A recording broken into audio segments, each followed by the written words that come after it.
Salut à tous et bienvenue sur Kling, le son de la Forge du Vallon. Pour ce nouveau podcast, je suis avec, parce qu'une fois n'est pas coutume, mais 2 fois n'est pas coutume non plus, je suis avec la fondatrice de la Forge du Vallon, Mirabelle. C'est moi. Salut Mirabelle. Salut. On se dit salut alors qu'on a passé la journée ensemble. Et la semaine ensemble Et aussi. et l'année ensemble. Exactement. Donc la fondatrice de la Forge du Vallon. Et aujourd'hui, le but de ce podcast, c'est justement un petit peu de parler de la Forge et de faire comprendre un peu à nos auditeurs ce que c'est nos auditeurs RIS, ce que c'est la Forge du Vallon. J'ai envie de te proposer de commencer par une petite météo intérieure. Allez. Comment tu te sens là tout de suite? Alors Si là, tu prends, tout de mais même tu peux prendre un suite, petit temps, de poser, réfléchir, souffler, ce que tu veux. je me sens un peu pliée parce que j'ai passé la journée devant le feu de cheminée à finir un roman que j'écrivais. Et que voilà, aujourd'hui j'ai écrit les 3 mots magiques F-I-N. Yes! Ce qui ne veut pas dire que l'écriture est finie. Non. Mais c'est quand même un moment réjouissant. Mais je suis un peu sonnée, mais bien. Joyeuse d'être là. Cool! Et pour ma part, du coup, une toute petite appréhension de cet exercice du podcast, puisque ce n'est que le 2e, mais toujours très joyeux à l'idée de faire des choses ensemble.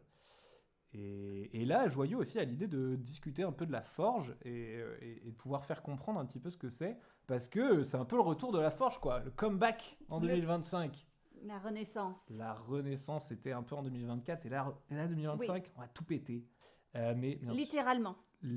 Enfin, littéralement. c'est-à-dire, on a déjà commencé à décrouter les murs intérieurs. Ah. Donc, on va pas mal péter de plâtre, de ciment qui étouffe nos murs. Dingue. C'est peut-être un autre sujet. Ouais, tout à fait. Justement, on va rentrer un peu dans le vif du sujet. J'aimerais revenir avec toi, déjà pour comprendre un peu la genèse de la forge. Oui. J'aimerais revenir sur t'es qui, dans le sens, tu faisais quoi avant la forge? T'étais où? Qu'est-ce que tu faisais? Alors, dans une époque très lointaine, dont peu de gens se souviennent, j'habitais en région parisienne, dans la jolie ville de Viroflay, et j'ai travaillé dans le cinéma, enfin l'audiovisuel. J'écrivais pour le cinéma et la télévision. J'étais aussi comédienne. J'avais été comédienne il y a très longtemps. Et puis, en tant que comédienne, je faisais aussi également des voix, des parce que je le vaux bien. Et oui, oh là là, c'est déjà révélé. La fondatrice de la forge, c'est la personne qui faisait la voix de L'Oréal. Quoi? Donc, un monde assez loin, en fait, de l'écolieu. Quand on y Assez pense. loin. Enfin, il y avait la partie créative, mais... Il y avait la partie créative et en fait, je me suis rendu compte un jour que j'avais pas vraiment changé de métier parce que quand on est scénariste, on écrit des histoires fictives, on invente des mondes et en imaginant la Forge du Vallon et en la faisant exister, oui, j'ai oublié de dire que j'étais réalisatrice aussi, c'était un peu la même démarche en fait. J'en avais pas conscience, mais imaginer, anticiper, rêver, créer, et puis faire advenir, c'est un peu tout ça, les métiers que je faisais avant, sauf que là, je le fais dans la vraie vie. Trop bien. Et du coup, à quel moment... Enfin, c'est quoi le déclic? À quel moment tu dis, à ce monde-là, j'ai envie de changer, en fait? Alors, je me suis beaucoup posé cette question. Je pense qu'il y a eu beaucoup, beaucoup de facteurs. Le premier facteur vraiment décisif dont je me souviens, c'était la première élection de Donald Trump. Ça a été un moment, parce que je suis franco-états-unienne, et ça fait vraiment un drôle d'effet, je ne le souhaite à personne, quand il arrive une telle calamité électorale dans son pays, quoi. Quand c'est plus chez les autres. J'étais très remontée. Et je sentais que quelque chose avait dépassé les bornes dans le sens où je ne pouvais plus juste rester spectatrice dans mon petit coin à vivre ma petite vie. Et il fallait que je devienne active d'une façon ou d'une autre, que je prenne mes responsabilités d'être vivant dans ce monde en ce moment. Et j'ai commencé à m'agiter dans tous les sens avec absolument aucun effet palpable, sauf que j'étais perpétuellement en colère. Et ce sont mes enfants qui, à l'époque, étaient adolescents, qui m'ont dit « Bon, déjà, qui es-tu ? Rends-nous notre mère. » Et je me suis rendu compte qu'il fallait que je trouve une façon de participer à ce monde, mais une façon qui allait avoir du sens pour moi. Ok, donc un peu la vision créer ce que tu as envie de voir dans ce monde, quoi. Mais comme j'ai vu que en tant que militante, contestataire, etc., je ne valais pas une cacahuète, j'en ai conclu que j'allais plutôt aller rejoindre les personnes qui essayaient de créer quelque chose de positif que celles qui dénonçaient quelque chose de négatif, même si je trouve que les deux sont vraiment essentiels. Et toute ma gratitude aux personnes qui sont sur le front, en train de dénoncer, en train de combattre, etc. C'est juste pas ta fibre. Juste, je leur souhaite pas de m'avoir dans leur équipe parce que je suis pas très bonne là-dedans. Ok, et donc du coup, donc c'est ça, envie de créer du positif, et justement, donc je vais un peu tout de suite dans les faits, mais c'est quoi la vision? C'est quoi que tu as essayé au départ? C'est quoi que tu voulais créer? J'imagine qu'il y a une rencontre à un moment donné, puisque Oui. c'est des projets collectifs, donc j'imagine qu'il y a une rencontre. Et puis, c'était quoi l'idée de base, quoi? Alors, il se trouve que quand mes enfants étaient petits, je me suis retrouvée dans une toute petite copropriété, une vieille maison où vivaient 3 familles, dont la mienne.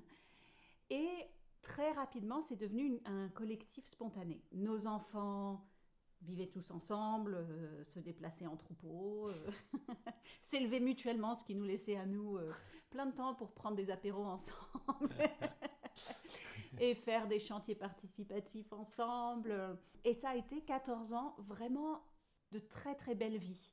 J'aurais pas pu imaginer un meilleur contexte pour élever mes enfants, pour juste vivre amicalement avec des personnes que je voyais au quotidien. On était beaucoup dans le soutien les uns des autres, dans l'aide. On cultivait tous un peu la sensation de recevoir plus qu'on ne donnait. On a vécu 14 ans sans le moindre conflit. J'ai presque honte de le dire, pas honte, mais j'hésite à le dire parce que c'est comme les couples. On dit que les bons collectifs, comme les bons couples, c'est des couples où il y a du conflit. Et ben nous, je trouve qu'on était un super collectif et il n'y avait pas de conflit. Et en même temps, il n'y avait pas cette promesse de faire collectif, Voilà. de créer quelque chose. Oui, quand j'y ai réfléchi après, je me suis dit que personne n'avait d'attente particulière. On était tous et toutes tellement contentes d'avoir des voisins sympas, d'avoir confiance pour nos enfants et tout ça, que on n'avait pas... Pas de pression. Pas de pression, c'est ça. Et puis on avait aussi chacun nos appartements, même si c'était une copropriété. Donc il y avait quand même une délimitation assez claire de l'espace. On était beaucoup les uns chez les autres. On mangeait beaucoup, très souvent ensemble. Mais bon, c'était clair qui était chez soi, où on était chez soi. Et donc un jour, venez, on fait pareil à la campagne. Exactement. Un de mes voisins en particulier commençait à être un peu dans le même état que moi, c'est-à-dire ne plus se reconnaître dans son métier, ne plus trouver de sens à ce qu'on faisait pour gagner de l'argent. Et on a commencé par dire, comme beaucoup de gens, quand on sera vieux, au lieu d'aller en maison de retraite, on se prendra une grande maison, etc. Et puis au bout d'un moment, on a commencé à se dire, mais pourquoi attendre d'être vieux ? Alors on a commencé à mijoter ce projet d'aller trouver une super maison à la campagne et qui nous aimerait, nous suivrait. Très vite, on a été 16 autour de ce projet. Beaucoup de gens de mon milieu, donc des personnes créatives. Et c'est venu vraiment tout seul, cette tonalité sur la créativité.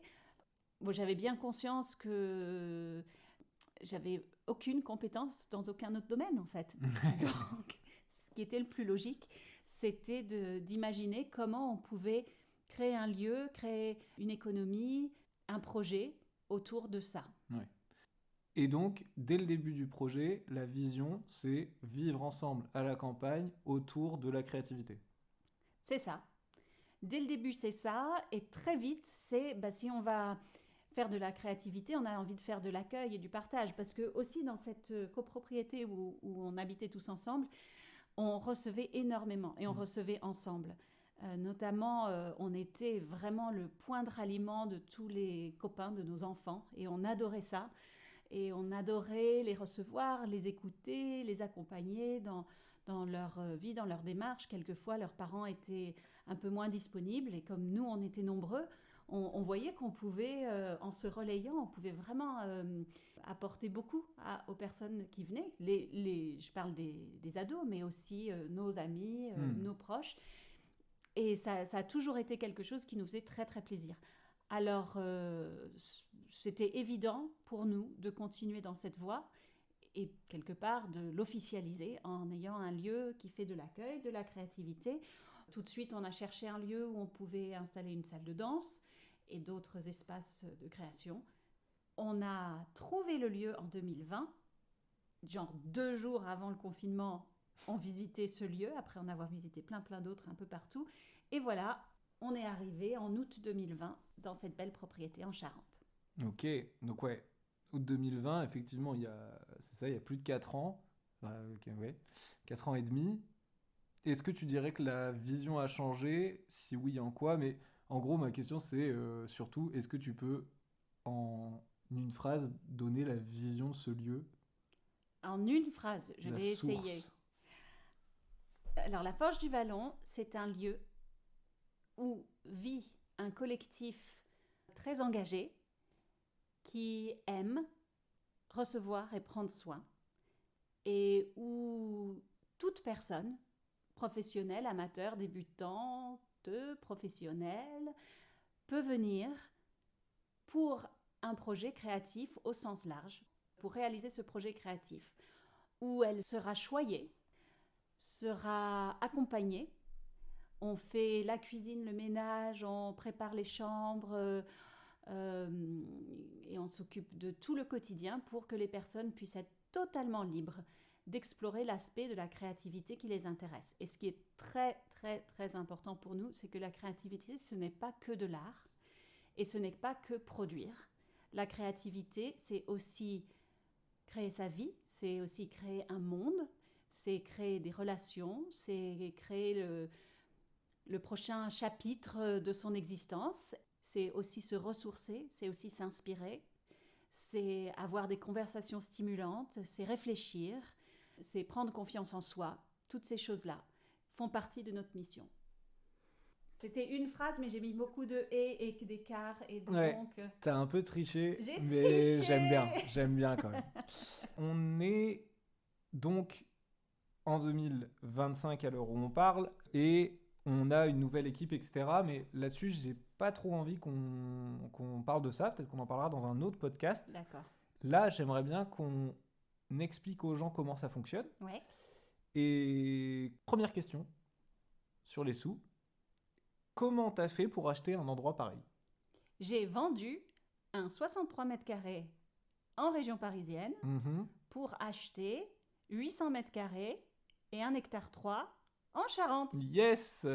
Mais donc du coup, tout est sur tes frais propres? T'as tout acheté toute seule? Non. J'ai été la principale investisseuse. Mais il y avait également la coopérative Oasis qui nous a soutenus, qui nous a fait un prêt. Et puis, plein d'investisseurs et d'investisseuses qui ont ajouté leur petit denier au mien. Et voilà. Des associés, Oui. d'une entreprise coopérative C'est ça. qui a le statut d'une SCIC, SCIC. Quand j'ai commencé dans cette aventure, je disais SCIC parce que c'est SCIC, et puis j'avais honte parce que tout le monde disait SIC. Et puis quand je me suis habituée à dire SIC, tout le monde s'est mis d'accord. Ils se sont appelés derrière mon dos. C'est ce qu'on fait. T'étais là, toi t'as eu le coup de fil. Ils se sont dit on va bien se marrer. On m'a dit tu la connais pas encore, mais vraiment tu vas voir, ça va être marrant. Ça va être marrant, on va tous se mettre à dire SCIC et puis elle va galérer. Voilà. Donc c'est une SCIC, ce qui veut dire que les personnes placent leurs sous ici. Nous on s'en sert pour développer le projet et quand les personnes veulent récupérer leur argent, c'est possible. Pas toujours immédiatement, mais en tout cas, le principe, c'est que ce n'est pas un don, c'est du capital investi. C'est de l'épargne solidaire. Ce truc-là, oui. Qui, en l'occurrence, puisque notre entreprise a un agrément ESUS, Oui. apporte aux investisseurs 25% de réduction fiscale s'ils laissent leur argent 7 ans C'est ça, en c'est épargne. un crédit d'impôt. Un crédit d'impôt. Ce qui fait que 25% de la somme investie, ils Peuvent les le déduire. récupèrent en impôt. Ok. En plus du capital qu'ils récupèrent ou dont leurs enfants héritent. Enfin, c'est ça qui est important à distinguer avec le don à une association où on a 60% quelquefois de réduction, de réduction d'impôt, mais on ne revoit pas l'argent qu'on a donné. Ok, très bien. Donc ça va expliquer un petit peu l'achat et la maintenance, ou en tout cas le fait d'avoir du capital dans l'entreprise, des fonds propres à la base, un prêt auprès de la coopérative Oasis et des investisseurs qui permettent donc de fournir ce capital et donc de faire des travaux d'investissement qui permettent de bonifier le projet, de lui faire gagner en valeur. Exactement. Mais du coup, s'il y a un prêt Oasis, ça veut dire qu'il y a des charges. Ça veut dire qu'il faut rembourser le prêt. Et de toute façon, j'imagine qu'une grande maison comme ça, et en plus avec une activité d'accueil, ça coûte de l'argent. C'est quoi ces charges ? Alors les charges, c'est principalement les achats de nourriture, les énergies. On a quand même pas mal de charges administratives type impôts, assurance, voilà, toutes ces choses-là. Ça constitue quand même une assez grande partie de notre budget parce que on essaye de vivre le plus sobrement possible et être vraiment très organisé pour nos dépenses, par exemple de nourriture, et de faire vraiment attention au gaspillage et avoir un vraiment très bon système de planification des repas. Les impôts, on n'y peut rien. On ne peut pas les réduire en faisant attention à... Même si on dit s'il vous plaît ? Non, j'ai essayé. Okay. Ouais. Et puis, donc, il y a le remboursement du prêt aussi. Et le remboursement du prêt. C'est normal, et ils nous prêtent de l'argent, il faut les rembourser, mais du coup, c'est une partie des charges importantes. Très bien. Du coup, comme on vient de le voir, il y a des frais. La question que les gens peuvent se poser, c'est comment vous faites pour faire rentrer de l'argent dans cette histoire ? On fait rentrer de l'argent par nos visiteurs et visiteuses qui versent des participations libres et en conscience pour leur séjour. Donc ça veut dire participation libre et conscience, c'est-à-dire que les gens donnent ce qu'ils veulent ? Ce qu'ils et elles peuvent.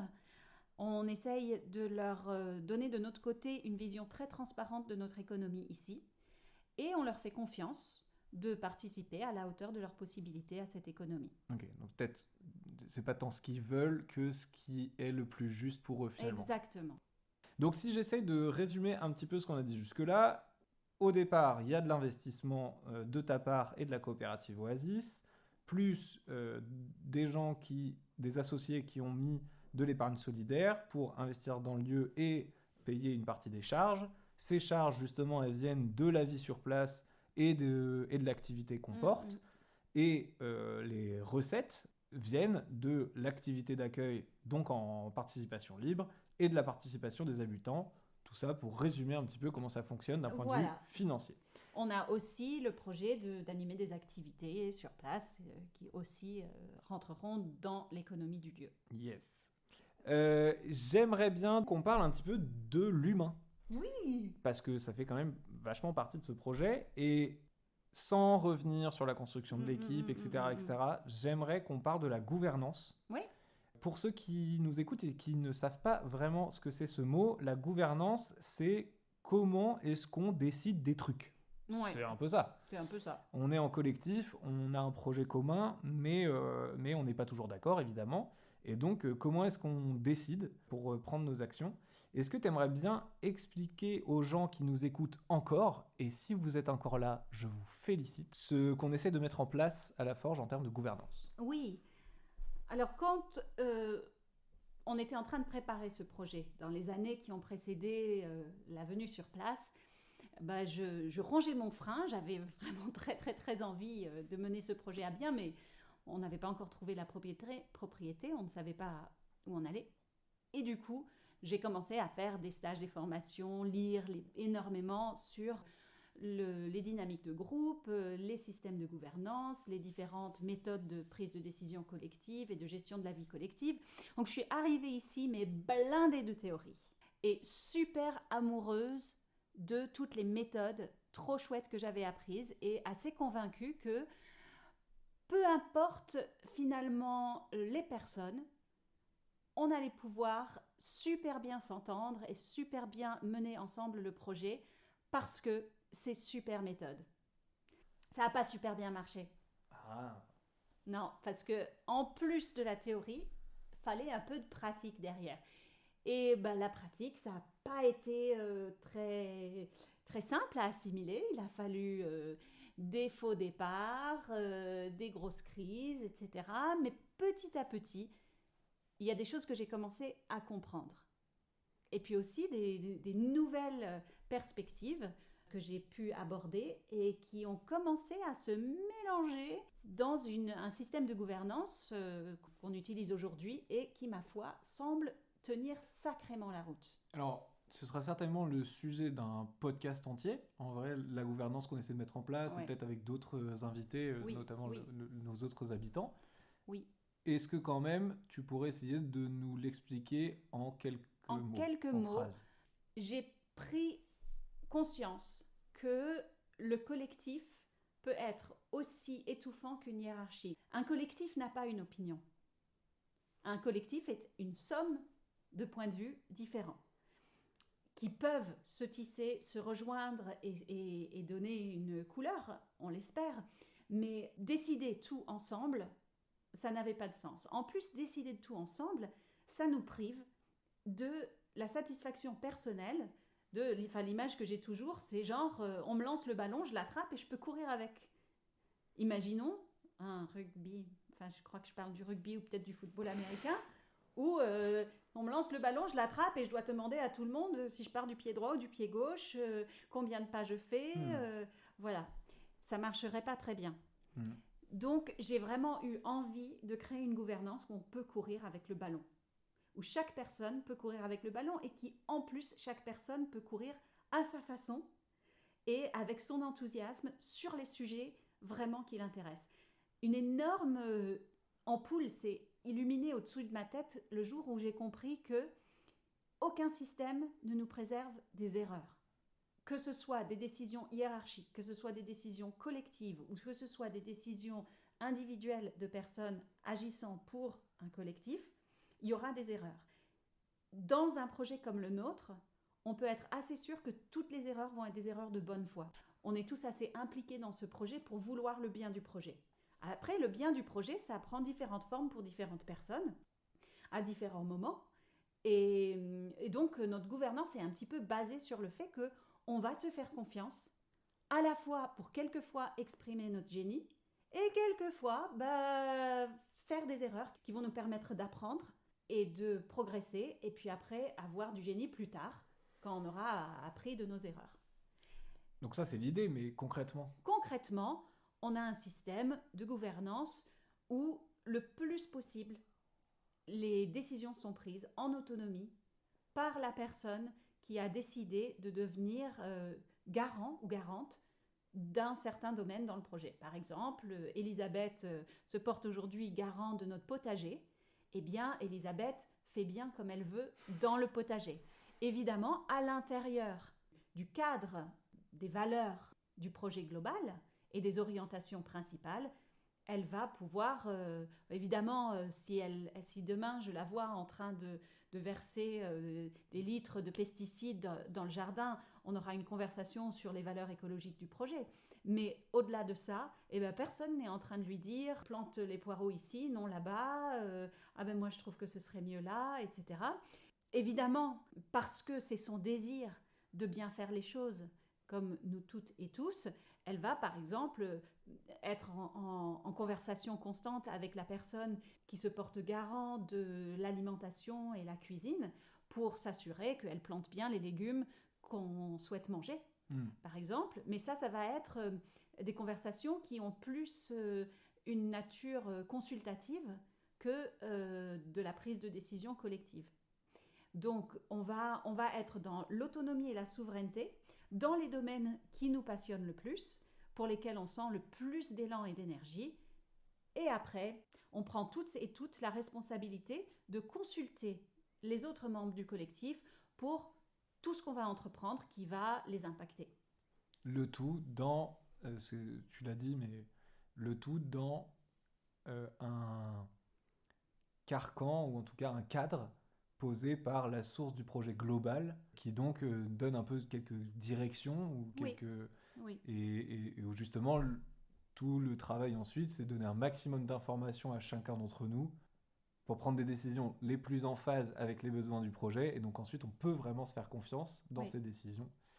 Ok, bon bah je pense que ça, D'ailleurs, tu as dit un mot très important qui est source. Parce que notre gouvernance s'inspire énormément des postulats qui ont été développés par Peter Koenig dans les principes sources. Mais ce sera le sujet d'un podcast à part entière.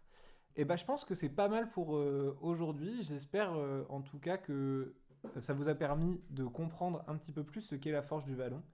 C'était le premier épisode de Kling. J'espère vraiment que ça vous a plu. Nous, en tout cas, moi j'ai passé un bon moment avec toi. C'était toujours très cool à faire. Merci de nous avoir suivis jusqu'au bout. Venez nous voir à la Forge. Rejoignez-nous sur les réseaux. On vous fait plein de bisous. Oui, des bisous.